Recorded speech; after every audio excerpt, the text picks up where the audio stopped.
कि let suppose मेरे पास ये आइस क्यूब है, इस आइस क्यूब का टेम्परेचर अभी है -10 degree Celsius. If I start heating it, क्या होगा? तो जैसे जैसे इसे हीट देंगे इसे एनर्जी मिलेगी। एनर्जी मिलने की वजह से पहले इसका टेम्परेचर जो होगा वो इंक्रीज करेगा। बच्चे को लगेगा कि सर ये पिघल जाएगा, नहीं पिघलेगा बाद में। पहले इसका टेम्परेचर -10 से -9, फिर -8, -6, -4, -2 और लास्ट में आके कितना हो जाएगा? 0 डिग्री सेल्सियस। यहां से यहां तक ये पिघलेगा नहीं। अभी क्या हुआ? टेम्परेचर राइज किया। अब आपको पता होना चाहिए कि सर 0 डिग्री सेल्सियस इसका मेल्टिंग पॉइंट होता है। क्या होता है? अब क्या होगा अगर अब हीट करता हूं? अब हीट करने पे टेम्परेचर कांस्टेंट रहेगा। क्या रहेगा? टेम्परेचर कांस्टेंट, मतलब टेम्परेचर बढ़ेगा नहीं, 0 से 1 2 3 4 नहीं होगा। अब धीरे धीरे आइस पिघलना स्टार्ट कर देगी। किसके अंदर? वाटर के अंदर। तो ये जो आइस थी वो किस में कन्वर्ट हो गई?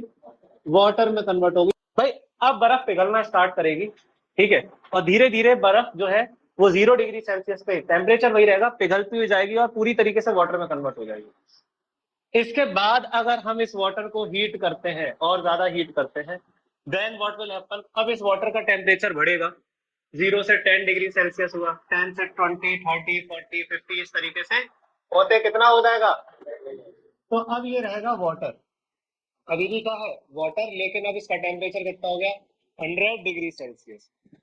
पानी तो पानी ही रहेगा, लेकिन पानी का टेम्परेचर राइज हो जाएगा। यदि आप इसके बाद भी इसे हीट करोगे तब ये कन्वर्ट होगा किसके अंदर? स्टीम में। किस में कन्वर्ट होगा? और इसका टेम्परेचर अभी कितना रहेगा? मतलब इस जगह एक बार क्या चेंज हो रही है? स्टेट चेंज हो रही है, लिक्विड से गैसियस। और इस जगह एक बार क्या हो रही है? स्टेट चेंज हो रही है, सॉलिड से लिक्विड। आपने नोटिस किया जब कभी भी स्टेट चेंज होती है, क्या चेंज होती है? सॉलिड से लिक्विड, लिक्विड से गैस।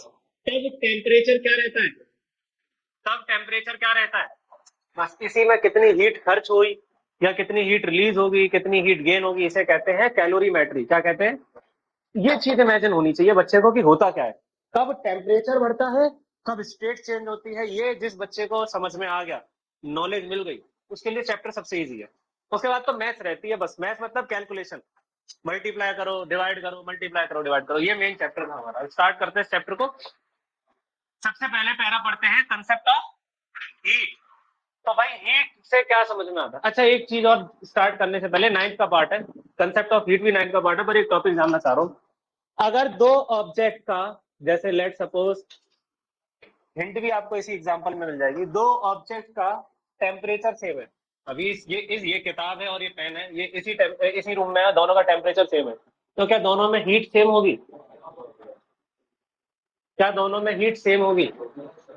इस क्वेश्चन को मैं वो वाला क्वेश्चन बताता हूँ जो 9th में पढ़ रहे थे हम। फ्रिज के अंदर पिज्जा रखा, बर्गर रखा है, क्या दोनों में कैलोरीज बराबर होंगी? टेम्परेचर तो क्या है? सेम है फ्रिज के अंदर, पर क्या कैलोरीज बराबर होंगी? नहीं, वो डिपेंड करती है कई और चीजों पर। तो याद रखना, हीट या एनर्जी सिर्फ टेम्परेचर पर डिपेंड नहीं करती। वही चीज अब स्टार्ट कर रहे हैं, कंसेप्ट ऑफ हीट। तो भाई पहली क्लास है, पैरा वाइज पढ़ाऊंगा एक एक डिटेल में। इंट्रोडक्शन जब हो जाएगा तो मैं कंसेप्ट समझ में आ जाएगा, फिर तो मैं टॉपिक पढ़ाना स्टार्ट करूंगा सीधे बोर्ड पे, जैसे जनरली मैं चैप्टर्स में पढ़ाता हूँ। एक बुक से टॉपिक पूछा, डेरिवेशन कराई, फॉर्मूला बताया, क्वेश्चन करा। अभी कंसेप्ट डेवलप कर रहे हैं, इंट्रोडक्शन पढ़ रहे हैं, तो एक एक चीज धीरे धीरे। तो बोला गया है कोई भी सब्सटेंस बना होता है छोटे छोटे मॉलिक्यूल से। किससे बना होता है? बोलो भाई। मॉलिक्यूल से। और ये मॉलिक्यूल्स रैंडमली क्या कर रहे होते हैं? मूव कर रहे होते हैं। ये मॉलिक्यूल्स रैंडमली क्या कर रहे होते हैं? मूव कर रहे होते हैं, ठीक है। और जब ये रैंडमली मूव कर रहे हैं तो इनमें ये किसमें है? मोशन में है। किसमें है? और मोशन में है तो इनके अंदर आ जाती है क्या? काइनेटिक एनर्जी, मोशन की वजह से। अब और डिटेल में बढ़ाओ पढ़ाओ तो आपको पता है सॉलिड के पार्टिकल, प्लीज, सॉलिड के पार्टिकल अपनी ही जगह पे वाइब्रेट करते हैं। क्या करते हैं? सॉलिड के पार्टिकल्स के बीच में कौन सा अट्रैक्शन इतनी स्ट्रांग है कि वो इधर उधर घूमते नहीं है, वो अपनी ही जगह पे क्या करते हैं?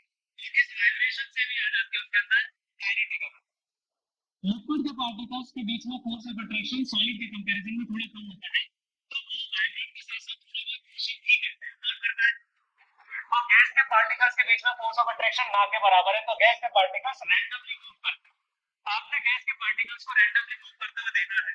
तो अगर मैं इस कमरे में अगरबत्ती चलाती हूँ तो इसका धुआं उधर ट्रांसफर होने लगेगा, आप नोटिस करेंगे वो किस वजह से हुआ, रैंडम मोशन की वजह से हुआ। किसकी वजह से हुआ? Random motion. ठीक है, तो मोशन की वजह से कौन सी एनर्जी आई? और ये मॉलिक्यूल्स एक दूसरे को अट्रैक्ट भी करते हैं भाई, इसकी वजह से, इस फोर्स ऑफ अट्रैक्शन की वजह से कौन सी एनर्जी आई? Potential energy. और इन दोनों एनर्जी का सब पहले पढ़ चुके हैं वर्क एंड एनर्जी चैप्टर में। इसी को हम क्या कहते हैं? उसकी इंटरनल एनर्जी। क्या कहते हैं? ये तो इंटरनल एनर्जी अभी एक मॉलिक्यूल की बात करी थी। किसकी बात करी? एक मॉलिक्यूल। और ऐसे ही इस सब्सटेंस में लाखों अरबों करोड़ों क्या होंगे? मॉलिक्यूल्स। उन सबकी इंटरनल एनर्जी को अगर जोड़ दिया जाए, उन सबकी इंटरनल एनर्जी का अगर सम ले लिया जाए, तो इसी एनर्जी को हम क्या कहते हैं? Thermal energy. क्या कहते हैं? तो थर्मल एनर्जी कुछ और नहीं, किसी भी सब्सटेंस में जितने भी मॉलिक्यूल्स हैं, उन सभी मॉलिक्यूल्स की इंटरनल एनर्जी का क्या है? सम है। ये इंटरनल एनर्जी किस वजह से आ रही है? काइनेटिक एनर्जी और पोटेंशियल एनर्जी। ये काइनेटिक एनर्जी कहां से आई? पोटेंशियल एनर्जी कहां से आई? फोर्स ऑफ अट्रैक्शन से और रिपल्शन से भी, क्योंकि कुछ मॉलिक्यूल एक दूसरे को अट्रैक्ट करेंगे, कुछ एक दूसरे से दूर जाएंगे। क्या बात समझ में? तो अगर दो आइडेंटिकल बॉडीज की बात करें, दो आइडेंटिकल बॉडीज की बात करें, आइडेंटिकल मतलब जिसका शेप, साइज, मास, मटेरियल सब कुछ सेम है, तो अगर एक बॉडी जिसका टेम्परेचर ज्यादा है, उसमें इंटरनल एनर्जी भी क्या होगी? ज्यादा होगी। क्या ज्यादा होगी? और जिसका टेम्परेचर कम है, यहाँ पे हॉट बॉडी और कोल्ड बॉडी बॉडी यूज कर रहे हैं किताब में, मैं इसका टेम्परेचर ज्यादा और कम बोल रहा हूँ। टेम्परेचर ज्यादा है तो वो हॉट बॉडी कहलाएगी, टेम्परेचर कम है तो वो कोल्ड बॉडी कहलाएगी। टेम्परेचर कम है तो इंटरनल एनर्जी भी क्या होगी? कम होगी। और अगर इन दोनों बॉडीज को किस में ले आए हम? फिजिकली कांटेक्ट में ले आए, एक दूसरे के साथ टच कर रही है, चाहे वो किसी मीडियम के थ्रू टच कर रही हो, रोप के थ्रू, या फिर दोनों को खिसका के एकदम सुला दिया, तो what will happen? Hot body से जो एनर्जी है वो ट्रांसफर होने में लगेगी किसमें? कोल्ड बॉडी में। ठीक है, मतलब इसकी इंटरनल एनर्जी ट्रांसफर होने लगेगी कोल्ड बॉडी में। जब इसकी एनर्जी इधर जाएगी तो इसकी एनर्जी क्या होने लगेगी? कम। और इसकी एनर्जी क्या होने लगेगी? बढ़ने लगेगी। क्या बात समझ में? इतनी सी बात होगी। अगला बताओ। अच्छा, जो ये ट्रांसफर हो रही है एनर्जी, हम यही बोलते हैं हीट ट्रांसफर हो रही है। क्या ट्रांसफर हो रही है? हीट। तो ये जो एनर्जी का ट्रांसफर है, इसी को हम बोल रहे हैं कि हीट ट्रांसफर हो रही है। आगे तो भाई पहले तो ऐसा यूनिट क्या होती है? जूल। क्योंकि हीट एक एनर्जी है, एनर्जी का ऐसा यूनिट हम पढ़ते हुए आए हैं, जूल। अदर यूनिट्स में आपके पास सबसे ज्यादा यूज होने वाली यूनिट है वो है कैलोरी। क्या होती है? और कैलोरी क्या है, या इसमें रिलेशन लिखवाया भी? 1 कैलोरी किसके बराबर होता है? 4.2 लिख मान लो, जैसे अप्रोक्सीमेटली 4.2 जूल के बराबर होती है 1 कैलोरी। ठीक है, हम लोग जब साइंटिफिक कैलकुलेशन करते हैं तो जनरली यूज करते हैं जूल। और अपनी डेली लाइफ में तुमने देखा होगा, आजकल जब से हम स्मार्ट वॉचेस पहनने लगे, स्मार्ट बैंड पहनते हैं, हेल्थ कॉन्शियस हो गए, तो हम क्या देखते हैं? अपना कैलोरी इनटेक देखने लगे है, दोनों ही क्या? एनर्जी। अब 1 कैलोरी होता क्या है? डेफिनेशन देख रहे हैं 1 कैलोरी की। तो 1 ग्राम वाटर का टेम्परेचर 1 डिग्री सेल्सियस बढ़ाने में जितनी हीट हमने दी, क्या? 1 ग्राम वाटर। कितना वाटर? 1 ग्राम वाटर का टेम्परेचर कितना इंक्रीज करने में? 1 डिग्री सेल्सियस बढ़ाने में जितनी हीट मुझे देनी पड़ी, उसी हीट को मैं क्या कहूंगा? 1 कैलोरी। इस डेफिनेशन में एक फ्लॉ है। फ्लॉ ये है, क्या हर बार, जैसे कहने का मतलब है, अगर मान लो पानी पहले से, ये जो 1 ग्राम वाटर है, अगर ये 15 डिग्री सेल्सियस पे है, और अगर 1 डिग्री बढ़ा दो, 16 डिग्री सेल्सियस बढ़ा दो, तो इसमें भी कितनी एनर्जी लगी? 1 कैलोरी। ये तो ना, अगर मैं ये वाटर 16 पे होता और 17 पे कर दूं, तो भी कितनी एनर्जी लगी? 1 कैलोरी, है ना? क्योंकि कैलोरी की डेफिनेशन क्या है? 1 ग्राम पानी का टेम्परेचर कितना बढ़ाना है? 1 डिग्री। मान लो ये पानी 89 डिग्री सेल्सियस पे था, अगर मैं इसका टेम्परेचर 90 डिग्री सेल्सियस कर दूं, तो अभी कितनी एनर्जी लगी? 1 कैलोरी। तो ऐसा मैं अज्यूम कर रहा था कि हर बार 1 डिग्री बढ़ाऊंगा तो एनर्जी बराबर खर्च होगी, पर ऐसा नहीं है। प्रैक्टिकली देखा गया, स्टार्टिंग में एनर्जी कम खर्च होती है, बाद में एनर्जी ज्यादा खर्च है। क्या ये बात समझ पा रहे हो क्या कह रहा हूं मैं? कि अगर मैं 1 डिग्री सेल्सियस से 2 डिग्री सेल्सियस जाऊंगा, फिर 2 से 3 डिग्री सेल्सियस जाऊंगा, 3 से 4 डिग्री सेल्सियस जाऊंगा, 4 से 5 डिग्री सेल्सियस, हर बार चेंज कितने डिग्री का हो रहा है? बोलो। तो एनर्जी भी हर बार कितनी होनी चाहिए थी? बराबर। पर ऐसा प्रैक्टिकली नहीं देखा गया। प्रैक्टिकली देखा गया, हर बार एनर्जी सेम नहीं लगती, कभी ज्यादा खर्च होती है, कभी कम। तो फिर करेक्ट डेफिनेशन जो अज्यूम करनी पड़ी वो ये ली कि 14.5 डिग्री सेल्सियस से 1 ग्राम पानी का टेम्परेचर 1 ग्राम पानी का टेम्परेचर 14.5 डिग्री सेल्सियस से 15.5 डिग्री सेल्सियस तक ले जाने में। कहां से कहां तक? इतने टेम्परेचर को चेंज करने में जो एनर्जी खर्च हुई उसी को क्या कहते हैं? 1 कैलोरी। इसी डेफिनेशन को मार्क करिए और ये लिख के आएंगे बोर्ड में। आप कैलोरी की ऊपर भी डेफिनेशन थी, वो नहीं लिखोगे, ये लिखेंगे कि 1 ग्राम पानी का टेम्परेचर 14.5 डिग्री सेल्सियस से 15.5 डिग्री सेल्सियस तक ले जाने में जितनी एनर्जी हमने दी उसी को क्या कहते हैं? 1 कैलोरी, जो कि अप्रोक्सीमेटली बराबर होती है 4.2 joule. However, this is not true due to non-uniform thermal expansion of water. समझा? Non uniform thermal expansion of water, मतलब पानी के अंदर जो एक्सपेंशन होता है वो यूनिफॉर्म नहीं होता है, कभी ज्यादा हो जाता है, कभी कम हो जाता है। आगे बढ़ो। अब स्टार्ट करते हैं concept of temperature. Temperature is different from heat.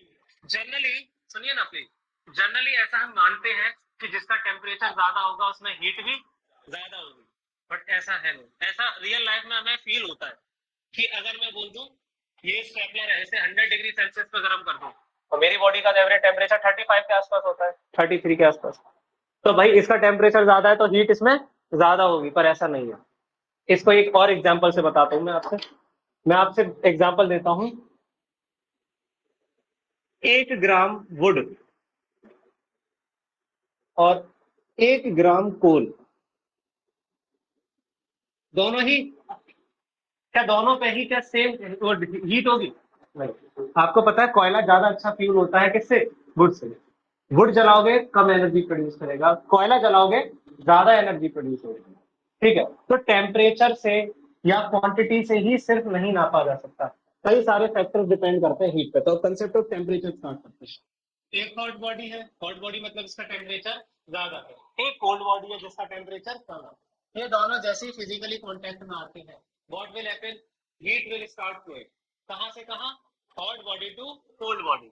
ये जो गर्म है वहां से हीट ट्रांसफर होना स्टार्ट हो जाएगी ठंडी वाली बॉडी में, जिसकी वजह से हॉट बॉडी का टेम्परेचर अब कम होने लगेगा और कोल्ड बॉडी का टेम्परेचर अब बढ़ने लगेगा। ऐसा कब तक होगा?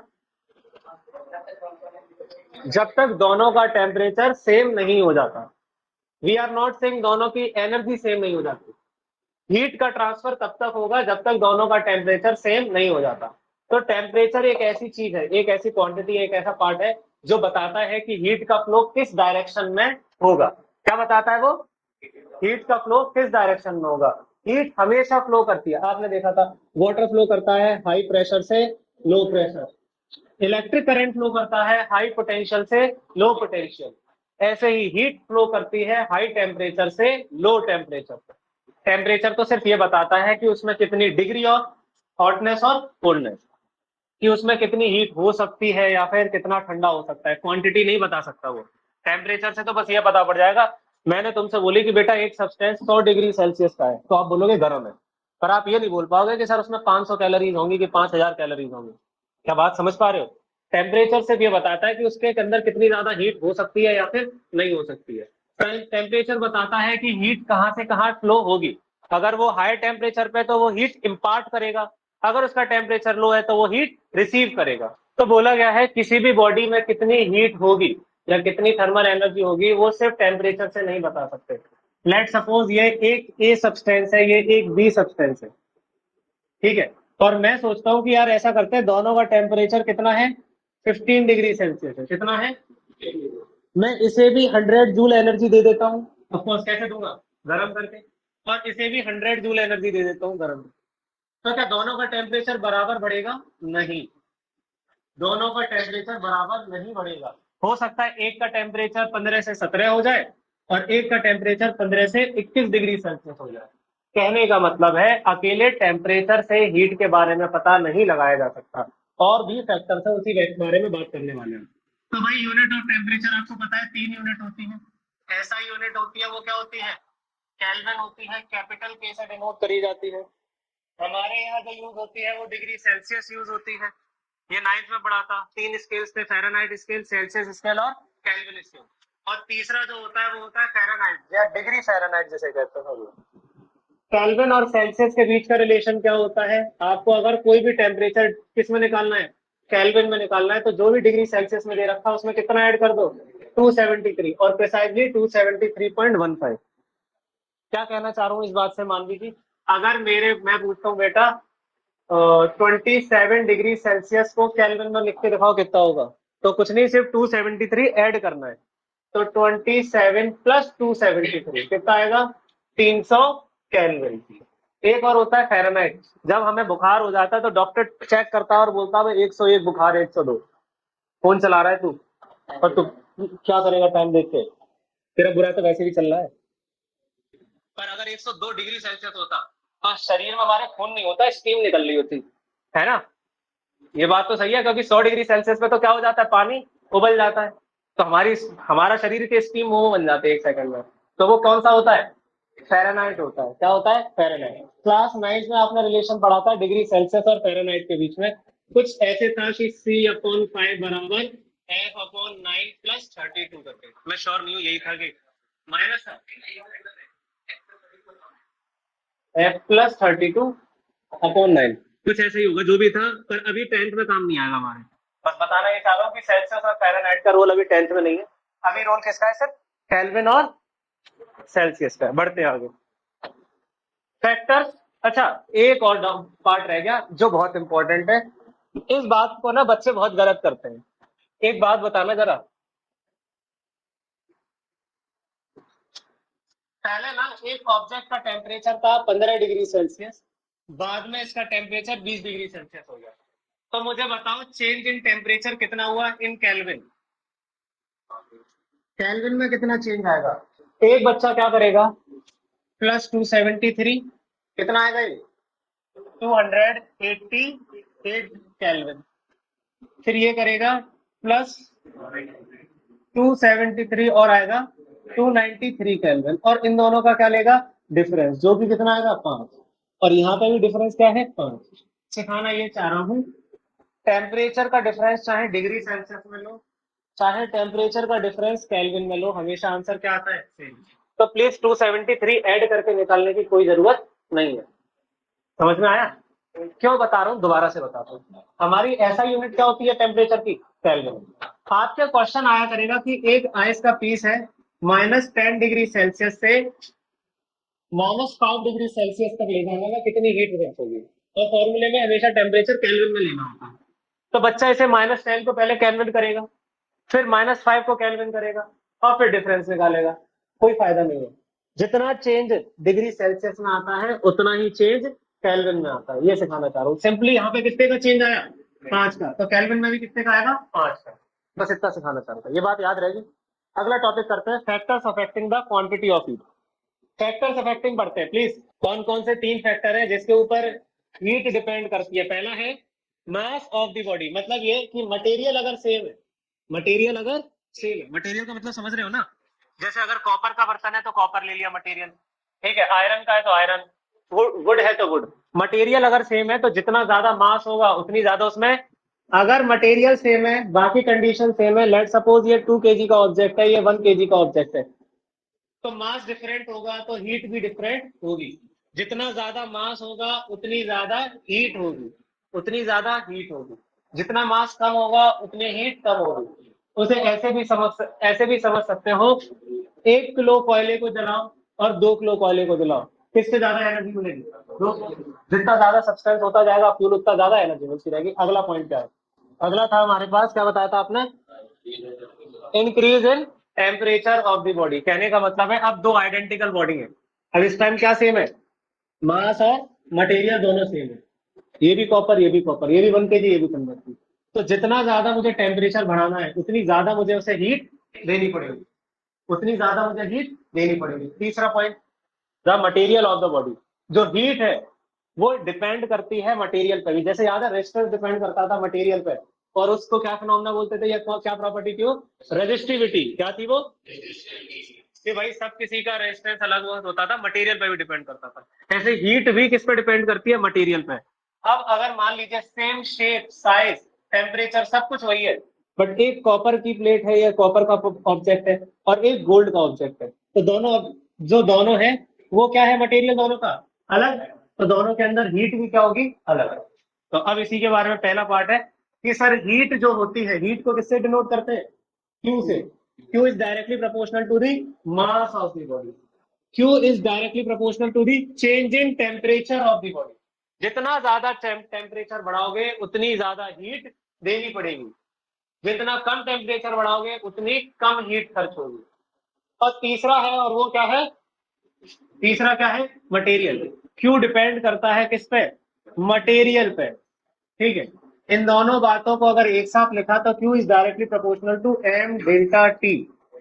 इस प्रोपोर्शनैलिटी का साइन, ये पहला फॉर्मूला जो पढ़ रहे हो, इस प्रोपोर्शनैलिटी का साइन हटा के इक्वल्स टू लगाते हैं तो एक कांस्टेंट आता है C, और आपका फॉर्मूला बन जाता है MC डेल्टा T। क्या बन जाता है, specific heat capacity.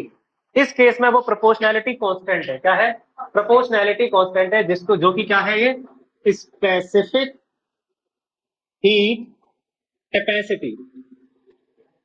Specific heat capacity क्या होता है पड़ोस में, here C is the constant of proportionality which is called specific heat capacity of a substance. It is the characteristics of the substance. ये किस पे डिपेंड करती है, सिर्फ और सिर्फ सब्सटेंस पे। अगर कॉपर है तो सबकी स्पेसिफिक हीट कैपेसिटी अलग होगी, गोल्ड है तो स्पेसिफिक हीट कैपेसिटी अलग होगी। ये मटेरियल पे डिपेंड होने वाली चीज है। आगे लिखा है, और ये अलग अलग सब्सटेंस के लिए अलग अलग होती है।